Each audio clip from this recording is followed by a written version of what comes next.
সালমা, তুই তো সেবার গ্রামে আসলি, ভালো আছি তো মা? হ্যাঁ ভালো আছি, কিন্তু আপনাকে তো ঠিক চিনতে পারলাম না। সালমা, তুই চিনতে পারছিস নি? আমি তোর কাদের কাকা। হ্যাঁ চাচা, মনে পড়েছে। আসলে আমি তো আপনাকে চোখে দেখিনি, বিয়ের পরে প্রথমে গ্রামে আসছি। হ্যাঁ মা, আমি সব জানি। রাস্তাটা এভাবে ব্লক করে কেন? এই বর্ষায় যেভাবে পানি বেড়েছে, যে পাশে সাঁকোটা ছিল না, পানির তলায় ডুবে গেছে। পানি নিচে তলিয়ে গেছে, তাহলে আপনারা যাতায়াত করেন কিভাবে? কিন্তু নৌকায় মানুষজন পার হয়। Shit! কি ব্যাপার, নৌকা আছে, মাঝি কোথায়?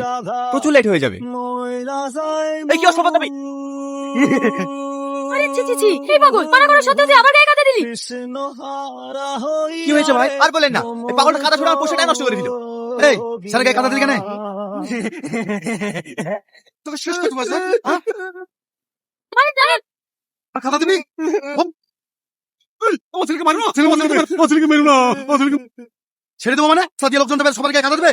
কিছু যখন বোঝেই না, আপনার ছেলেকে পাগলা গানাতে রেখে আসবেন। এই মেয়ে, তুমি বেশি উল্টো-পাল্টা কথা বলবো না। আমার ছেলে ইচ্ছা হয়েছে না, সব হলো।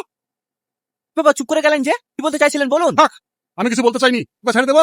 আপনারা গেলে চলুন। চলো, এখানে ফালতু টাইম নষ্ট করে লাভ নেই। মা ভালো আছো? সালমা, মা তোর এতদিন পর আমার কথা মনে পড়লো। ওর কোনো দোষ নাই মা, ওর আমার কাজে চাপার জন্য আমি আসতে পারিনি। বাপ ভালো আছো? হ্যাঁ মা, ভালো আছি।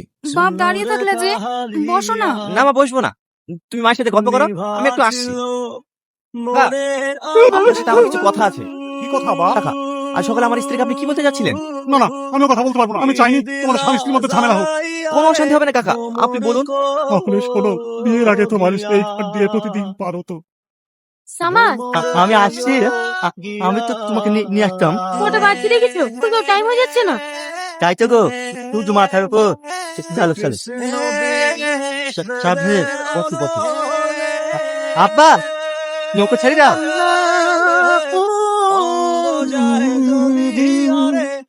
সালমা, একটা দিও। কেনে? না, এটা কি?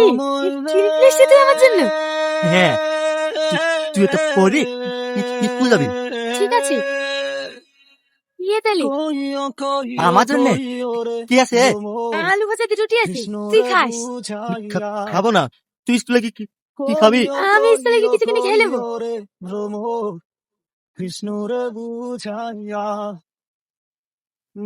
সালমা কি স্কুলে তুই আসি কি? ঠিক আছে, যা, তাড়াতাড়ি আসিস।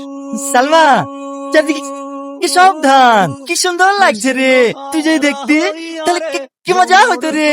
আমার ইচ্ছা করে তোর এই মুখটা দেখতে। তুই কত ভালো, আমার প্রতি তুই কত খেয়াল রাখিস। সামনে মাসে বেঙ্গল থেকে ডাক্তার আসবে, তোকে নিয়ে যাবো চোখ দেখাতে। তুই নিয়ে গিয়ে কি করবি বল? আমার এই চোখ ঠিক করতে অনেক টাকা লাগবে। টাকা লাগবে তো কি হয়েছে? নৌকাটা বেঁচে দেবো, তাও আমি তো চোখ ভালো করবো। তুই এইভাবে আমাকে আর কতদিন সাহায্য করবি বল? সারা জীবন এইভাবে আগলে রাখবি। আমি জানি সারা জীবন আমার পাশে থাকবি।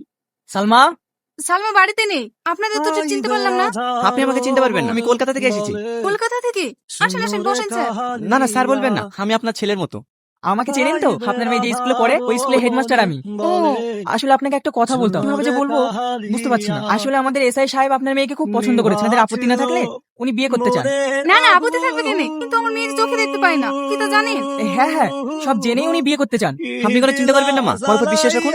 আমি আপনাকে কথা দিচ্ছি, আপনার মেয়ে এক মাসের মধ্যে পৃথিবীর আলো দেখতে পাবে। ঠিক আছে বাপ।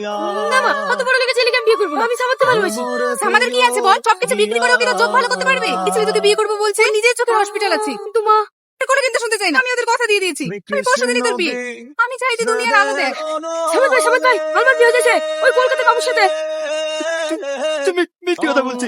আমি জানি তুমি বিশ্বাস করবে না, কিন্তু দেখবে তো, আসো। সালমা, সালমা,